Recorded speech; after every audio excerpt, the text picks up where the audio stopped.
ಭಾರತೀಯ ಜನತಾ ಪಾರ್ಟಿ ಇವತ್ತು ಜನ ಆಕ್ರೋಶ ಯಾತ್ರೆ ಇಡೀ ರಾಜ್ಯದಲ್ಲಿ ನಡೀತಾ ಇದೆ. ನೀನು ಬೆಳಗಾವಿಯಲ್ಲಿ ನಾನು ಪಾರ್ಟಿಸಿಪೇಟ್ ಮಾಡಿದ್ದೆ, ಬೆಳಗ್ಗೆ ಬಾಗಲಕೋಟೆಯಲ್ಲಿ ಪಾರ್ಟಿಸಿಪೇಟ್ ಮಾಡಿ ಈ ಬಿಜಾಪುರದಲ್ಲಿ ಕಾರ್ಯಕ್ರಮ ಇದೆ. ಈ ಕಾರ್ಯಕ್ರಮಕ್ಕೂ ನಾವು ಹೋಗ್ತಾ ಇದ್ದೇನೆ ಮತ್ತು ಭಾಳ ಒಳ್ಳೆಯ ರೀತಿಯಿಂದ ಎಲ್ಲ ಕಡೆ ಜನರ ಒಂದು ರೆಸ್ಪಾನ್ಸ್ ಸಿಗ್ತಾ ಇದೆ. ಮತ್ತು ಈ ಸರ್ಕಾರದ ಬಗ್ಗೆ ಇರುವಂಥ ಒಂದು ಆಕ್ರೋಶ ಜನಮಾನಸದಲ್ಲಿ ಏನು ವ್ಯಕ್ತ ಆಗ್ತಾ ಇದೆ, ಇದೆಲ್ಲ ನಾವು ನೋಡಿದಾಗ ಈ ಸರ್ಕಾರದ ಬಗ್ಗೆ ಭಾಳ ದೊಡ್ಡ ಪ್ರಮಾಣದಲ್ಲಿ ಬೆಲೆ ಏರಿಕೆ ಒಂದು ಕಡೆ, ಭ್ರಷ್ಟಾಚಾರ, ಮಿತಿಮೀರಿದ ಭ್ರಷ್ಟಾಚಾರ, ಇದೆಲ್ಲ ಕಾರಣದ ಸಲುವಾಗಿ ಸಿದ್ದರಾಮಯ್ಯ ಸರ್ಕಾರದ ಬಗ್ಗೆ ಭಾಳ ದೊಡ್ಡ ಪ್ರಮಾಣದಲ್ಲಿ ಜನರಲ್ಲಿ ಒಂದು ಆಕ್ರೋಶ ಇದೆ. ಸರ್, ಜಾತಿ ಗಣತಿ ವಿಚಾರವಾಗಿ ಈಗ ವರದಿ ಚರ್ಚೆ ಆಗ್ತಾ ಇದೆ. ಜೊತೆಗೆ ಲಿಂಗಾಯತ ಮತ್ತು ಒಕ್ಕಲಿಗರ ಜಾತಿಗಳನ್ನು ಮರುಪರಿಶೀಲನೆ ಮಾಡಬೇಕು ಮತ್ತು ಅದನ್ನು ಸಮೀಕ್ಷೆ ಮಾಡಬೇಕು ಅನ್ನೋ ಅಭಿಪ್ರಾಯ ಕೇಳಿ ಬರ್ತಾರೆ. ಏನು ಹೇಳಿದೆ ಇದು ಒಂದು ಸಿದ್ದರಾಮಯ್ಯವರು ಮೊದಲನೇ ಸಲ ಮುಖ್ಯಮಂತ್ರಿ ಆದಾಗ ಈ ಒಂದು ಆಯೋಗವನ್ನು ನೇಮಕ ಮಾಡಿದರು, ಕಾಂತರಾಜ್ ಆಯೋಗ. ಅವರ ಅದೇ ಅವಧಿಯಲ್ಲಿ ಪ್ರಿಪೇರ್ ಮಾಡಿ ರೆಡಿ ಮಾಡಿ ಅವತ್ತೇ ಸಿದ್ದರಾಮಯ್ಯವ್ರಿಗೆ ಸಬ್ಮಿಟ್ ಮಾಡಬೇಕಾಗಿತ್ತು. ಇವ್ರು ಬೇಡ ಅಂದರು, ಅವ್ರು ಮಾಡಲಿಲ್ಲೋ ಗುರ್ತಾಗಿಲ್ಲ, ಎಲ್ಲ ರೆಡಿ ಇದೆ ಅಂತ ಹೇಳಿದ್ರು. ಮತ್ತು ಅದಕ್ಕೆ ಯಾರೋ ಸೆಕ್ರೆಟರಿ ಸಹಿ ಮಾಡಬೇಕಾಗಿತ್ತು, ಅದು ಮಾಡಿಲ್ಲ ಅನ್ನುವಂಥದ್ದು ಒಂದು ಮಾಹಿತಿ. ಮತ್ತು ಆ ಹಿಂದಿನ ಇಲೆಕ್ಷನ್, ಆ ಸಂದರ್ಭದಲ್ಲಿ ಏನು ಇಲೆಕ್ಷನ್ಗಳಾದವು, ಆ ಸಂದರ್ಭದಲ್ಲಿ ಆ ವರದಿಯಲ್ಲಿರುವ ಕೆಲವೊಂದು ಅಂಶಗಳು ಮಾಧ್ಯಮ ಮುಖಾಂತರ ಲೀಕ್ ಆದವು. ಆ ಸಂಖ್ಯೆ ಇಷ್ಟದ, ಈ ಸಂಖ್ಯೆ ಇಷ್ಟದ ಅಂತೇಳಿ. ಆವಾಗಲಿಂದ ಅದ್ರ ಬಗ್ಗೆ ವಿವಾದಾಸ್ಪದವಾದಂಥ ಒಂದು ವರದಿ ಆತಾಯಿತು ಅವತ್ತಿನಿಂದ. ನಾ ಇವತ್ತು ಸಿದ್ದರಾಮಯ್ಯವ್ರು ಒಂದೇ ಕೇಳುವಂಥದ್ದು, ಅವತ್ತು ನೀವು ಮೊದಲ ಬಾರಿಗೆ ಸಿ ಎಮ್ ಆದಾಗ ಆ ವರದಿ ನೀವೇ ಆಯೋಗ ಅಪಾಯಿಂಟ್ ಮಾಡಿದವರು, ನೀವು ರೆಡಿಯಾಗಿದ್ದು ನಿಮ್ಮ ಅವಧಿಯಲ್ಲಿ, ಆದಮೇಲೂ ಅದನ್ನು ನೀವು ಯಾಕೆ ಸ್ವೀಕಾರ ಮಾಡಲಿಲ್ಲ? ಸ್ವೀಕಾರ ಮಾಡಿ ಅದನ್ನು ಅವಾಗ ಬಹಿರಂಗ ಪಡ್ಬೋದಾಗಿತ್ತು, ಅವತ್ತು ಕ್ಯಾಬಿನೆಟ್ದಲ್ಲಿ ಇಡ್ಬೋದಾಗಿತ್ತು. ಈಗ 2ನೇ ಬಾರಿ ಮತ್ತೆ ಮುಖ್ಯಮಂತ್ರಿ ಆದರೆ, ಮುಖ್ಯಮಂತ್ರಿ 2 ವರ್ಷ ಆಯಿತು. ಅಷ್ಟರ ಒಳಗಾಗಿಯೇ ನೀವು ಅದನ್ನು ಸ್ವೀಕಾರ ಮಾಡಿ ಕ್ಯಾಬಿನೆಟ್ ತೆಗೆದುಕೊಂಡು ಹೋಗಿ ಸದನ ಮುಂದೆ ತರುವಂಥ ಕೆಲಸ ನೀವು ಮಾಡಬೇಕಾಗಿತ್ತು, ನೀವು ಅನುಷ್ಠಾನ ಮಾಡೋದನ್ನು ಮಾಡಬೇಕಾಗಿತ್ತು. ಅದನ್ನೂ ಮಾಡಲಿಲ್ಲ.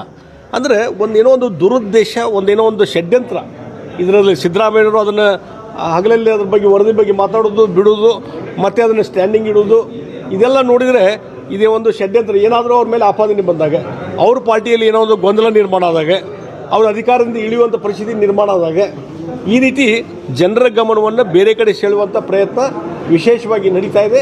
ಆ ಹಿನ್ನೆಲೆಯಲ್ಲಿ ಮತ್ತು ಸಮಾಜವನ್ನು ಒಡೆಯುವಂಥ ಕೆಲಸ, ಇವತ್ತು ಲಿಂಗಾಯತ ಸಮಾಜವನ್ನು ಒಡೆಯುವಂಥದ್ದು, ವಕೀಲ ಸಮಾಜವನ್ನು ಒಡೆಯುವಂಥದ್ದು, SC/ST ಸಮಾಜವನ್ನು ಒಡೆಯುವಂಥದ್ದು, ಹಿಂದುಳಿದ ವರ್ಗದ ಸಮಾಜವನ್ನು ಒಡೆಯುವಂಥದ್ದು, ಮತ್ತು ಓವರಾಲ್ ಕೊನೆಗೆ ಅವ್ರದ್ದು ಪ್ರಪೋಸಲ್ ಏನಂತಂದರೆ ಅಲ್ಪಸಂಖ್ಯಾತರು ಮುಸ್ಲಿಂ ಕಮ್ಯುನಿಟಿ ಹೈಯೆಸ್ಟ್ ರಾಜ್ಯದಲ್ಲಿ ಇದ್ದಾರೆ ಅನ್ನುವಂಥದ್ದು ಆ ಮುಸ್ಲಿಮರ ಪ್ರೊಜೆಕ್ಟ್ ಮಾಡಲಿಕ್ಕೆ ಇವರು ಹೊಂಟಿದ್ದಾರೆ. ಸರ್, ಈಗ ಅಂದರೆ ಸಿದ್ದರಾಮಯ್ಯವ್ರ ಕೆಳಗಿಳಿಸೋ ಪ್ರಕ್ರಿಯೆ ಏನಾದರೂ ನಡೀತಾ ಇದೆ ನೋಡಿ. ಆದರೂ ಅಲ್ಲಿ ಇನ್ಫೈಟಿಂಗ್ ನಡೀತಾ ಇದೆ, ಇನ್ಫೈಟಿಂಗ್ ಕಾಂಗ್ರೆಸ್ನಲ್ಲಿ ಇನ್ಫೈಟಿಂಗ್ ನಡೀತಾ ಇದೆ.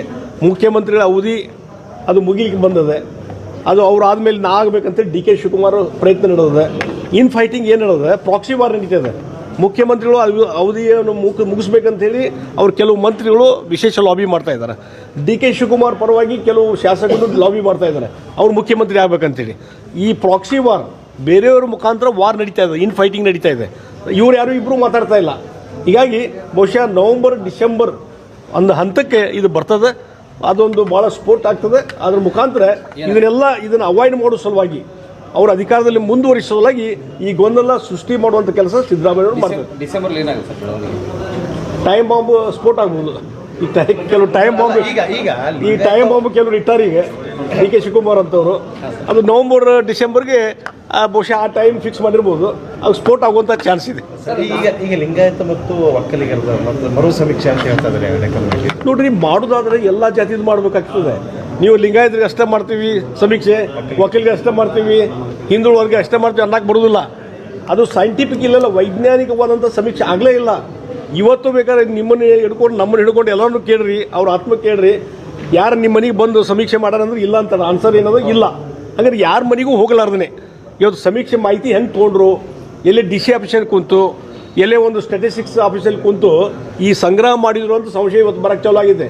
ಮತ್ತು ಇದಕ್ಕೆ ಸೈಂಟಿಫಿಕ್ ಸಮೀಕ್ಷೆ ಅಲ್ಲ ಅಂತ ಹೇಳ್ತಾರೆ. ಹೀಗಾಗಿ ಆ ಹಿನ್ನೆಲೆ ಇಟ್ಕೊಂಡು ಒಂದು ಒಂದು ಮತ್ತು ಬೇಸಿಕ್ಕಾಗಿ ಈ ಸೆನ್ಸಸ್ ಮಾಡುವಂಥದ್ದು, ಜಾತಿಗಳ ಬಗ್ಗೆ ಸಮೀಕ್ಷೆ ಮಾಡುವಂಥದ್ದು ಅಧಿಕಾರ ಇರೋದು ಕೇವಲ ಗೌರ್ಮೆಂಟ್ ಆಫ್ ಇಂಡಿಯಾಗೆ ಮಾತ್ರ. ರಾಜ್ಯ ಸರ್ಕಾರಕ್ಕೆ ಅಧಿಕಾರನೂ ಇಲ್ಲ. ಇವ್ರೇನು ಹೇಳ್ತಾ ಇದ್ದಾರೆ ಇದು ಜಾತಿ ಅದು ಗಣತಿ ಜಾತಿ ಗಣತಿ ಅಲ್ಲ, ಆರ್ಥಿಕ ಸಾಮಾಜಿಕ ಹೆಸರಿನ ಮೇಲೆ ಜಾತಿ ಗಣತಿ. ಮಾಡ್ತಾ ಇದ್ದಾರೆ. ಆ ಹೆಸರಿನ ಮೇಲೆ ಇದು ಒಂದು ರಾಜಕಾರಣ. ಅದೊಂದು ರಾಜಕಾರಣ.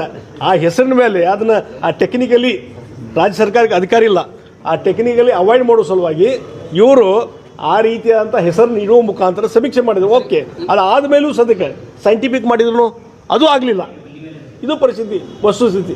ಸರ್, ಮುಸ್ಲಿಮರನ್ನ ನಂಬರ್ 1 ತೋರಿಸ್ಬೇಕು, ಏನು ಸಾಧಿಸಲಿಕ್ಕೆ ಹೊರಟಿದ್ದಾರೆ? ಏನಂದರೆ ಇದು ಮೊದಲಿಂದು ಅವ್ರಿಗೇನದ ಅಫೇಜ್ಮೆಂಟ್ ಪೊಲಿಟಿಕ್ಸ್. ಈ ಅಫೇಜ್ಮೆಂಟ್ ಪೊಲಿಟಿಕ್ಸ್ ಮುಖಾಂತರ ಮುಸ್ಲಿಂ ವಲಯಕ್ಕೆ ಮುಖಾಂತರ ಈಗ ನೋಡಿ ವಕಫ್ ಕಾಯ್ದೆ ಬಂತು. ವಕಫ್ ಕಾಯ್ದೆ ಬಂದ ಮೇಲೆ ಸಿದ್ದರಾಮಯ್ಯ ಸ್ಟೇಟ್ಮೆಂಟ್ ಕೊಟ್ಟರು, ಪಾರ್ಲಿಮೆಂಟಲ್ಲಿ ಪಾಸ್ ಆಗಿದೆ, ರಾಜ್ಯಸಭೆಯಲ್ಲಿ ಪಾಸ್ ಆಗಿದೆ, ಎಲ್ಲ ಆದಮೇಲೂ ಸದ್ಯಕ್ಕೆ ಇವತ್ತು ಅದನ್ನು ನಾವು ಇಂಪ್ಲಿಮೆಂಟ್ ಮಾಡೋದಿಲ್ಲ ಅಂಥೇಳಿ ಸಿದ್ದರಾಮಯ್ಯ ಹೇಳ್ತಾರೆ. ಅದನ್ನ ಇಂಪ್ಲಿಮೆಂಟ್ ಮಾಡೋದಿಲ್ಲ ಅಂತ ಮಮತಾ ಬ್ಯಾನರ್ಜಿ ಹೇಳ್ತಾರೆ, ಸ್ಟಾಲಿನ್ ಹೇಳ್ತಾರೆ. ಅಂದರೆ ಇವರೇನು ಪಾಕಿಸ್ತಾನದಲ್ಲಿದ್ದಾರೆ ಇವರು, ಏನು ನಮ್ಮ ದೇಶದಲ್ಲಿದ್ದಾರೆ? ಇವಾಗ ಸಂವಿಧಾನ ಡಾಕ್ಟರ್ ಬಾಬಾ ಸಾಹೇಬ್ ಅಂಬೇಡ್ಕರ್ ಏನು ಬರೆದಂಥ ಸಂವಿಧಾನ ಇದೆ, ಒಂದು ಸಲ ಪಾರ್ಲಿಮೆಂಟ್ ಅದೇ ದೊಡ್ಡದಾದಂಥ ಒಂದು ಇದು ಪಾರ್ಲಿಮೆಂಟ್ ನಮ್ಮ ದೇಶದ್ದು. ಅಲ್ಲೇನು ಲಾ ಪಾಸ್ ಆಗ್ತದೆ, it is binding on everybody. ಎಲ್ಲರ ಮೇಲೆ ಬೈಂಡಿಂಗ್ ಇದ್ದಂಥ ಕಾನೂನನ್ನು ಇವತ್ತು ನಾವು ಇಂಪ್ಲಿಮೆಂಟ್ ಮಾಡೋದಿಲ್ಲ ಅಂದರೆ ಹಾಗೆ ನೀವು ರಾಜ್ಯದ ಮುಖ್ಯಮಂತ್ರಿಯಾಗಿ ಮುಂದುವರಿಲಿಕ್ಕೆ ನಿಮಗೆ ನೈತಿಕತೆ ಮತ್ತು ಕಾನೂನುಬದ್ಧ ಹಕ್ಕೇ ಇಲ್ಲ. ನಿಮಗೆ ಕರೆಯೋದು ನಿಮ್ಮ ಸರ್ಕಾರಗಳಿಗೆ ವಿಸರ್ಜನೆ ಮಾಡಬೇಕಾಗತ್ತೆ. ಯಾವುದೇ ಕಾನೂನು ನಾವು ಕೇಂದ್ರ ಸರ್ಕಾರ ಕಾನೂನನ್ನು ಅನುಷ್ಠಾನ ಮಾಡೋದಿಲ್ಲ ಅಂತಂದರೆ ದಟ್ ಈಸ್ ಸಫಿಷಿಯೆಂಟ್ ಆ ಸರ್ಕಾರವನ್ನು ಕೆಳಗಿಳಿಸಲಿಕ್ಕೆ. ಹೀಗಾಗಿ ಸಂವಿಧಾನ ಬಾಹಿರವಾಗಿ ಸಂವಿಧಾನದ ಬಗ್ಗೆ ಭಾಳಷ್ಟು ಮಾತಾಡ್ತಾರೆ, ಆದರೆ ಸಂವಿಧಾನ ಬಾಹಿರವಾಗಿ ಎಲ್ಲ ನಡ್ಕೊತಿದ್ದಾರೆ. ಸರ್, ಈಗ ಯತ್ನಾಳ್ ಅವರು ಉಚ್ಚಾಟನೆಗೊಂಡ ಮೇಲೆ